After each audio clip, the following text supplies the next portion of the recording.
Hello everyone. आज की इस वीडियो में हम करने वाले हैं 7 जनवरी का पेपर। ठीक है, सीटेट पेपर 1 है। अगर लैंग्वेज 2 आपने इंग्लिश चुनी थी तब ये वीडियो आपके लिए। ठीक है, पेपर 1 की। तो चलिए वीडियो शुरू करते हैं। हम पहुंचते हैं इंग्लिश वाले सेक्शन में।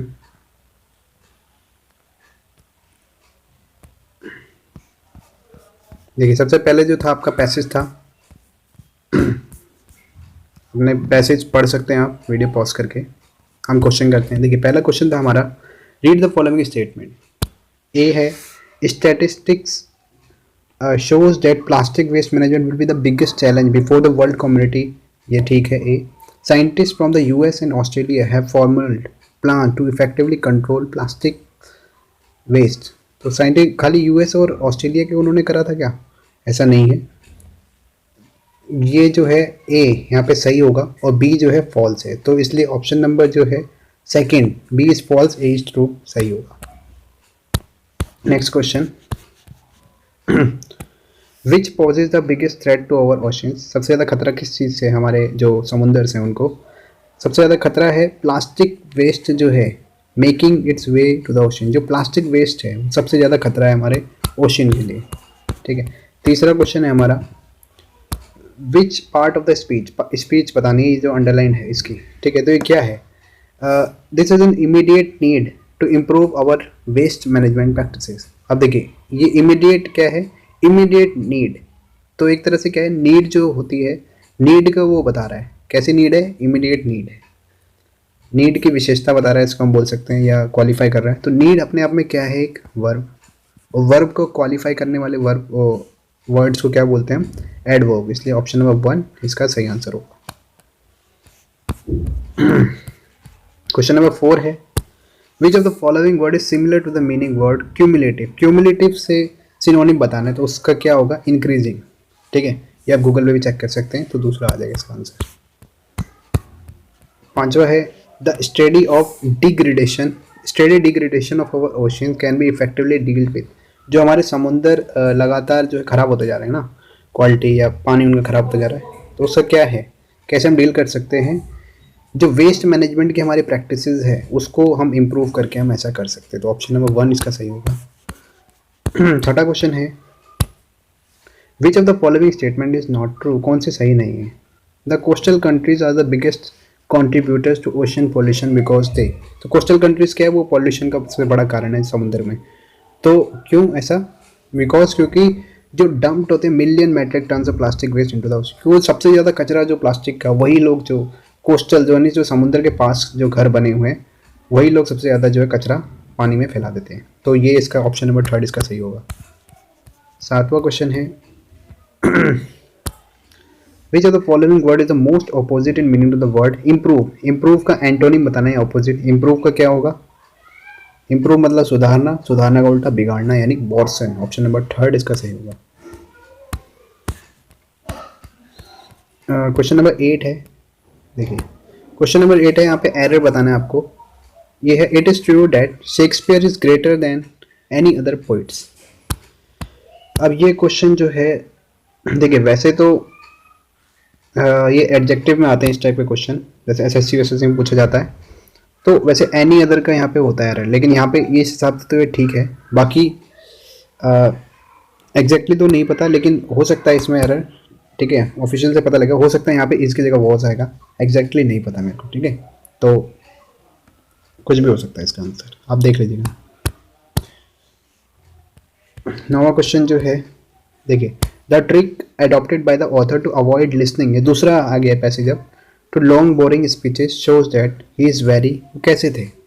जो पोइट है वो लेक्चर सुनते नहीं थे, वो वहाँ पे सो जाते थे बड़े इंटेलिजेंट तरीके से। तो वो क्या थे? क्लेवर थे वो। ठीक है, क्योंकि वो आधी आंख बंद करके सोते थे, जिससे लगता था कि वो फोकस होकर सुन भी रहे हैं, लेकिन वो सो रहे होते थे। The author's attitude to TV guru and TV anchors. उनके प्रति कैसा था? वो उनको निंदा करते थे। ठीक है, क्योंकि वो कहते थे वो बोलते ज़्यादा है लेकिन नॉलेज बोलते ही ज़्यादा है, प्रैक्टिकल नॉलेज कम है, तो वो कंडेम करते थे, उनकी निंदा करते थे। ऑप्शन नंबर 2 इसका सही होगा। What make life journey smooth and easy. ठीक है, तो इसका जो होगा, being aware of our faults and living with them, यानी हमें अपनी कमियां और अच्छाई दोनों पता होनी चाहिए और उसके साथ जो हमें जीना चाहिए, ठीक है। तो इसलिए ऑप्शन नंबर सेकंड इस पैसेज के अकॉर्डिंग सही होगा। 12वां है what prompts the author to label our world as imperfect. उन्हें जो है हमारे वर्ल्ड को इम्परफेक्ट क्यों बोला? उन्होंने इसलिए बोला क्योंकि too much talk and not enough thought, यानी बातें तो बहुत हैं लेकिन थॉट नहीं है, विचार नहीं करते हैं लोग। तो इसलिए पैसेज के अकॉर्डिंग ऑप्शन नंबर थर्ड सही होगा। 13वां क्वेश्चन है which of the following word is similar to the meaning the word flows. तो फ्लोज के सिमिलर आपको बताना है, ठीक है, यानी सिनोनिम। फ्लोज का मतलब हो गया कोई गलती, ठीक है, तो मिस्टेक्स, तो उसका क्या हो जाएगा? फॉल्ट्स। फॉल्ट जो इसका सही आंसर होगा, ऑप्शन नंबर 2 इसका सही होगा। Which part of the sentence contain an error. तो ये इजी था, इस तरह के क्वेश्चन भी आपको पूछे जाते हैं।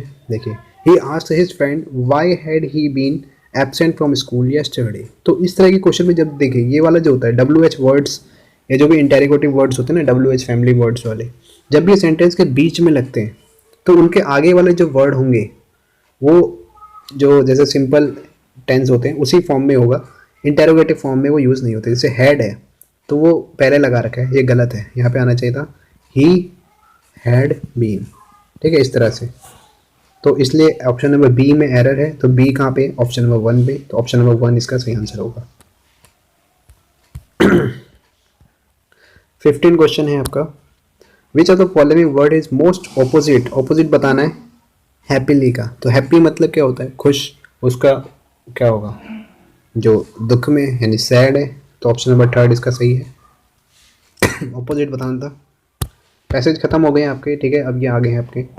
अब देखिए क्वेश्चन नंबर 16 है which of the following pedagogical method follow a contextualise approach towards teaching the tense form. Tense form आपको पढ़ानी है, कॉन्टेक्चुअलाइज अप्रोच, तो वो कौन सा सही होगा? देखिए इस पैसेज के अकॉर्डिंग जो है ये होगा, क्वेश्चन नंबर 2 आपका सही होगा। Encouraging student to apply the concept of tense form in their first language. अगर वो जो उन्होंने लैंग्वेज जो वो सीख रहे हैं टेंस की फॉर्म, अगर वो फर्स्ट लैंग्वेज में यूज़ करके देखेंगे तो उनको समझ में आएगा कि इस तरह से चलता है पैटर्न, तो वो जल्दी तरह से सीखेंगे। तो ऑप्शन नंबर 2 इसका सही होगा। 17वां है which of the following is the least relevant, यानी बहुत ही कम रेलिवेंट ऑब्जेक्टिव है। तो introducing children to poetry, poetry हम इंट्रोड्यूस कर रहे हैं चाइल्ड को, तो सबसे ज़्यादा कम यानी कौन सा रेलिवेंट नहीं है, एक तरह से ये बोल सकते हैं। तो इसमें सबसे कम रेलिवेंट क्या है? मेमोराइज ऑन रिकॉल, इस तरह के शब्द आ जाए तो समझ लो वही होते हैं, क्योंकि हमें उनको याद नहीं करवाना होता कुछ भी, इसलिए ऑप्शन नंबर 1 इसका सही आएगा। 18वां क्वेश्चन है miss Renu in her class 5 tells a story in English and asks a student to tell the story in their language. She then asks them to tell the story in group of 5 by taking turns. But यानी जो पूरी story है एक जो सुनाएगा वो थोड़ा सा सुनाएगा, उसका अगला पार्ट थोड़ा सुनाएगा, फिर अगला पार्ट, फिर अगला पार्ट। तो यानी एक तरह से क्या हो गया, ये सारे पार्ट्स में सुना रहे एक तरह के हो गए ग्रुप पर, तो इसलिए ऑप्शन नंबर 4 इसका सही आंसर होगा। 19 क्वेश्चन है आपका a teacher uses an online program where words are first read, पहले क्या है वर्ड को सबसे धीरे से पढ़ा जाता है, read slowly highlighting each sound then a little faster and then a normal speed। तो वर्ड को यहाँ पे पढ़ने की बात हो रही है। for which of the following can this tool be best used, कौन सा बेस्ट यूज हो सकता है? इसको बोलते हैं प्रोसोडी, यानी आप कैसे किसी का उच्चारण करते हैं उससे रिलेटेड होता है ये प्रोसोडी। इसलिए ऑप्शन नंबर 4 इसका सही आएगा। देखिए 20वां क्वेश्चन है which of the following classroom situation is not conducive, यानी सही नहीं है फॉर लैंग्वेज एक्विजिशन, लैंग्वेज सीखने में in grade 3 based on Christian hypothesis. तो इसके ऊपर मैंने वीडियोस भी बना रखी है क्रेशन के ऊपर, थ्योरी के ऊपर, जो आप देख सकते हैं प्लेलिस्ट में जाके इंग्लिश वाली, ठीक है। तो इसमें क्या है सही ऑप्शन? इसका सही ऑप्शन होगा 4th, ठीक है। कौन सा कंड्यूसिव नहीं है? ये है teacher using Shakespeare play for A read aloud lessons in the class. Teacher क्या है, एक शेक्सपियर जो है वो पोएट है, उनकी एक कविताएं ले ली है, उसको क्लास में पढ़वा रहे हैं, तो वो एक्विजिशन में मदद नहीं करेगा, ठीक है। इसलिए ऑप्शन नंबर 4 इसका सही आ गया। 21वां क्वेश्चन है which of the following would be the most effective tool to teach vocabulary and spelling to grade 3rd children who are learning English as their second language. ठीक है, मोस्ट इफेक्टिव टूल क्या होगा? Picture dictionary. यहाँ पे जैसे मान लो सेब बना होगा इस तरह से, ड्राइंग मेरी ऐसी है, ठीक है, उसके आगे एप्पल लिखा है, तो इस तरह की जो है उससे बच्चे जल्दी सीखते हैं वोकैबुलरी, क्योंकि बच्चे छोटी क्लास में आप देखा भी होगा ऐसे ही होता है ना। तो ये है। तो अब है नेक्स्ट क्वेश्चन 22वां। A teacher introduce a game called spot the word. ठीक है, वर्ड उनको आपको ढूंढना है। In class standard second classroom student were given a page long story and they had to rapidly circle the words uttered by the teacher. यानी teacher कोई word बोलेगा, उनको फटाफट उसको सर्कल करना है पैसेज में से। ठीक है, तो इसको क्या बोलते हैं? इसको बोलते हैं स्कैनिंग। ठीक है, इसको स्कैनिंग बोला जाता है। ये डीएसएस में भी पूछा गया था इस तरह का क्वेश्चन। ठीक है, तो ऑप्शन नंबर 2 इसका सही आएगा। क्वेश्चन नंबर 23 है, अ class of grade 4 students in learning English A second language. Second language सीख रहा है क्लास 4 का एक स्टूडेंट इंग्लिश। और diagnostic show that most of them can read only grade second level text. Okay, मतलब चौथी class का बच्चा जो है दूसरी क्लास की तक ही किताबें पढ़ पाता है, तीसरी चौथी की नहीं पढ़ पाता, ये कहना चाह रहा है। और which of the following classroom routines will enable the maximum number of student to participate. यानी अब स्टूडेंट को पार्टिसिपेट कराना है हमें इस क्लास में एंड कैचअप, तो कैसे हम करवा सकते हैं? अब देखिए, पढ़वाने वाले काम तो हम करवा ही नहीं सकते क्योंकि वो पढ़ ही नहीं पाएगा चौथी क्लास का। तो उसमें क्या करवाना पड़ेगा? हमें डेली टॉक करनी पड़ेगी। यानी student talk about some activity of the previous day for a minute every day. यानी पिछले दिन उसने क्या करा उसके लिए 5 मिनट उसको बोलना है, तो इससे क्या है वो क्लास में एंगेज होगा। तो इसलिए ऑप्शन नंबर 3 इसका सही होगा। 24वां क्वेश्चन है, which of the following idea is in contradiction to the theory proposed by the linguistic Noam Chomsky. तो नॉम चॉम्स्की जो थे उन्होंने कहा था कि भाषा जो है विकास हो जाता है अपने आप। बच्चे में एक क्षमता होती है, एलएडी का आपने सुना होगा, उन्होंने बताई थी ये। तो उनके हिसाब से कौन सा कॉन्ट्राडिक्शन है, उनके अपोजिट था। तो उन्होंने ऐसा कुछ नहीं बोला था कि there is a critical period for language learning to happen. ऐसे किसी पीरियड की बात नहीं करी थी उन्होंने। तो इसलिए ऑप्शन नंबर 3 इसका सही होगा। 25वां है, Miss Vijay Lakshmi ask her grade 5 student to write an essay on myself. ठीक है, point post the assignment which of the following question would most help use this exercise for assessment as learning। assessment as learning मतलब होता है जहाँ पे student अपना खुद का इवेल्यूएशन करते हैं, सेल्फ असेसमेंट बोलते हैं उसको। तो कौन सा क्वेश्चन हेल्प करेगा? तो इसमें क्वेश्चन नंबर 4 जो है वो हेल्प करेगा। क्या है? How did you decide which things about yourself to include in the essay. यानी उन्होंने अपने असेस करेगा ना कि उनके जो लाइफ का कौन सा एस्पेक्ट है जिसको उसने लिखा है माई सेल्फ में। तो यानी खुद का असेसमेंट कर रहा है, इसलिए ऑप्शन नंबर 4 इसका सही आंसर होगा। 26 है, according to the approach of total physical response a teacher should. तो उसमें क्या करना चाहिए? Often conduct games and physical activities related to the topic. हो सकता है ये, ठीक है। Facilitate discussion and dialogue. तो डिस्कशन और डायलॉग में क्या है? फिजिकल रिस्पॉन्स तो नहीं आएगा, इसलिए ऑप्शन ये कट हो जाएगा। Teach vocabulary bye connecting words with appropriate actions हो रहे हैं, तो ये भी फिजिकल रिस्पॉन्स है एक तरह का, ये भी हो सकता है। Help students accomplish real world task using English ability. तो ऐसे इसमें भी कोई फिजिकल रिस्पॉन्स नहीं हो रहा, तो ये भी नहीं हो सकता। तो इसमें ऑप्शन फर्स्ट या थर्ड में से एक आंसर होगा, वो आप देख लेना, ठीक है। 27 है, which of the following principle does NCF 2005 expect a teacher to keep in mind while teaching in multilingual classroom।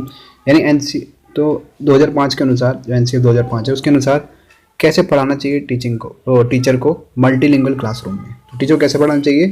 वहाँ पे children English proficiency greatly improve through exposure. यहाँ पे क्या करना चाहिए? टीचर को एक्सपोजर देना चाहिए लैंग्वेज के साथ, यानी उसको सिचुएशन के अकॉर्डिंग पढ़ाए, उससे बातें करवाएं, इस तरह से उनको ऑडियो सुनवाए, यानी एक्सपोजर देना है। तो ऑप्शन नंबर 1 इसका सही आएगा। क्वेश्चन नंबर 28वां है, what is the status accord to the English language in Indian constitution. तो कौन सा स्टेटस मिला हुआ है? एसोसिएटेड ऑफिशियल लैंग्वेज का स्टेटस मिला हुआ है। ये एक तरह से जीके का ही क्वेश्चन हो गया। 29 है, the red ball quickly fell on to the floor which was already wet and rolled away. ठीक है, when asked to underline the adverbs in the given sentence class 5 students can underline the word quickly and away. तो एक sentence दे दिया कि student को 5 class 5 के, उसको बोला गया कि इसमें एडवर्ब कौन सी है वो आपको बतानी है, अंडरलाइन करनी है। तो उसने कौन कौन से वर्ड को करा है, क्विकली और अवे। तो कह रहा है कौन सा मिसकंसेप्शन है जो किरण जो स्टूडेंट है उसको हो सकता है। ये जो है देखिए इसमें क्या होगा, नन। इसने है आइडेंटिफाई करा था एडवर्ब करेक्ट, क्योंकि जो क्विकली और अवे ये दोनों एडवर्ब सही उसने लगाए हैं, यानी उसको पता है, इसलिए ऑप्शन नंबर 4 सही होगा। तीसरा है an English class was run with the objective student will be able to use appropriate punctuation mark। ये ऑब्जेक्टिव से पढ़ाया जा रहा है कि वो जो पंचुएशन मार्क्स है वो सही लगाएंगे। विच of the following assessment is best aligned with the objective. तो देखिए पहला पंचुएशन मार्क का मतलब क्या होता है कि उस जवाब पे आपको ठहराव कितना देना है ना, यहाँ पे कैसे वो होता है, तो वो आपको पता लगना चाहिए। उसके लिए ऑप्शन थर्ड इसका सही होगा। इसमें क्या है, pair student and ask them to act out of the following with the right tone. Right tone से अगर उनको बोलना आ गया तो पंचुएशन मार्क्स भी लगा लेंगे, ठीक है। जैसे may I go to watch the movie, वहाँ पे वो थोड़ा पॉज करेगा। No you may not, finish your homework, eat your dinner and go to sleep. तो ऑप्शन नंबर थर्ड यहाँ पे सही आएगा।